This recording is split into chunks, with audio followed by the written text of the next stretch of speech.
welcome back to my channel. Today's little project is this fruit cage from First Tunnels. We haven't finished the polytunnel if you've been watching that series so far on my playlists. We've got to sort of come to a halt with that one because there's some parts missing that we're waiting for, so we're going to crack on with this. My husband has just gone to get the digger so that he can scratch off, as he calls it, the area that I'm going to have beds on. Just scratch it off a little bit, get it a bit more level, and the fruit cage is going to go where that roll on the floor is there next to the doors for the polytunnel. Site clearing. Kind of going to get an idea of just how big this plot is going to be. It's quite exciting.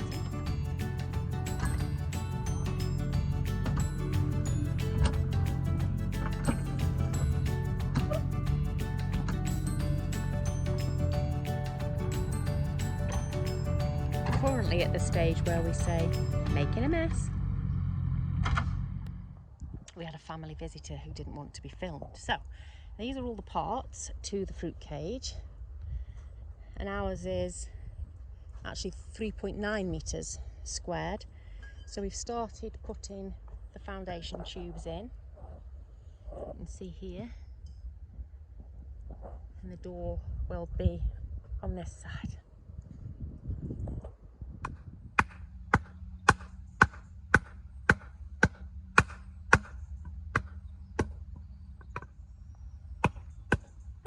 Keep going.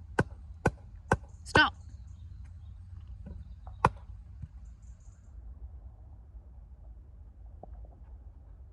There is a central foundation post, and I have done a Halifax cross, and we have double checked the measurement as well because it's 155.5 centimetres across one diagonal. So it's now 275, just over. I'm just putting all of the brackets where they need to be, and then we'll crack on with putting all the poles on top of the foundation tubes.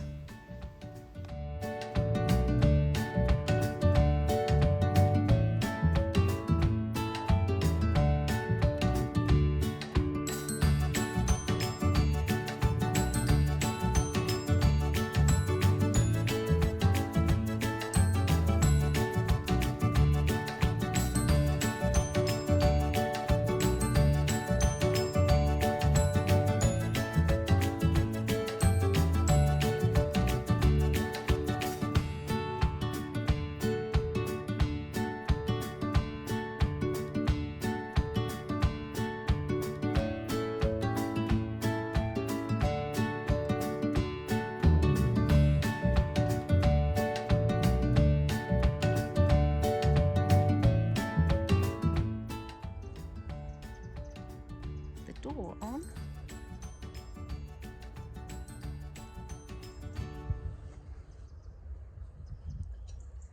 As you can see, we are missing that corner stay, but we'll put that on when the other clips arrive.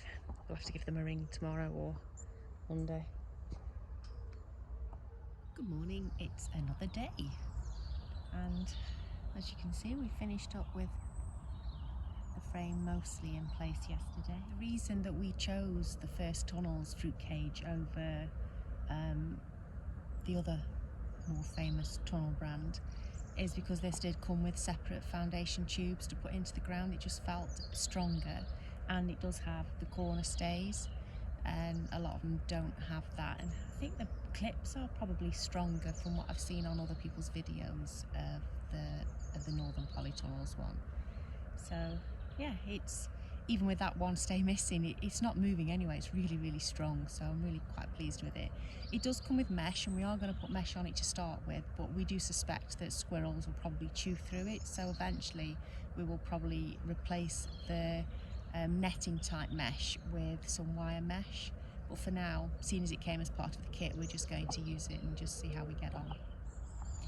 The other reason for buying the fruit tunnel when we bought the polytunnel was because we'd gone over a certain threshold, which meant that we had 20% off the whole order, which brought the price of this down from something like, it should be £380, and I think we ended up only paying about £170 for it, which we thought for the actual framework was probably not that bad a price.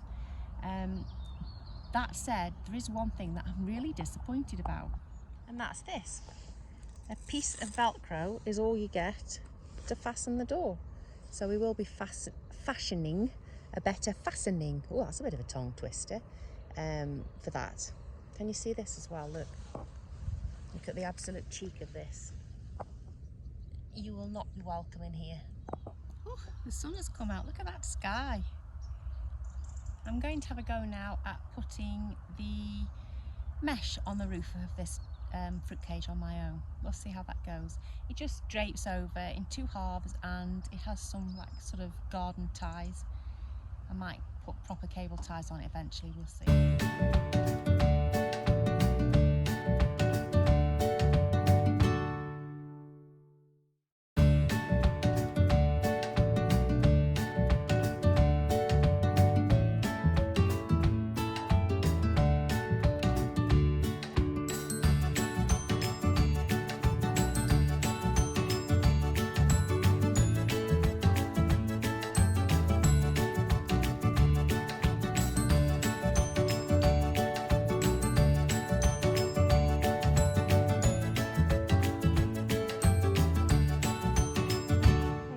So you can see that these clips just thread through, get out of the sun a bit, thread round, and then they double back on themselves.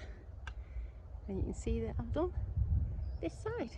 I've cut it off, and I will now repeat the process for the other side. I'm not sure that it will show on camera, but I have done both sides of the roof now. Not sure if you can make this out, but the netting for the roof is very much fabricy, and this netting, this flexi mesh, is thicker. It's more of a plastic, and this is for the sides.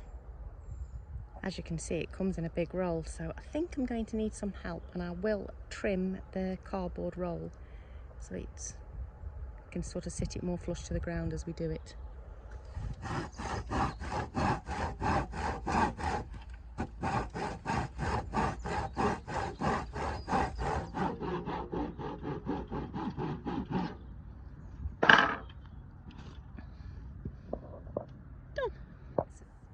That's the first bit put on.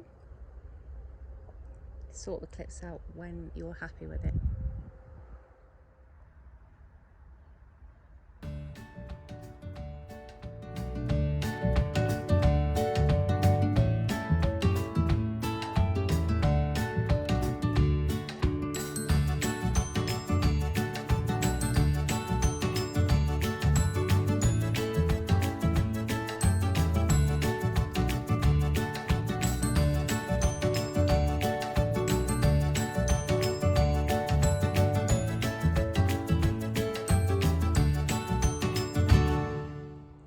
Right, I have done the cage itself. Now I just have to, not that you can see it in this light, now we're just doing the door. As you can see, it's going dark, so we will titivate with it tomorrow, but we have got the covering on the door now. We were going to do that tomorrow, then it suddenly dawned on me that a bird might fly in the cage and then get stuck, so we've had to do that. So, almost finished. I'll give you a look at it tomorrow in daylight. Morning. It's a very early and very bright morning. There's the sun.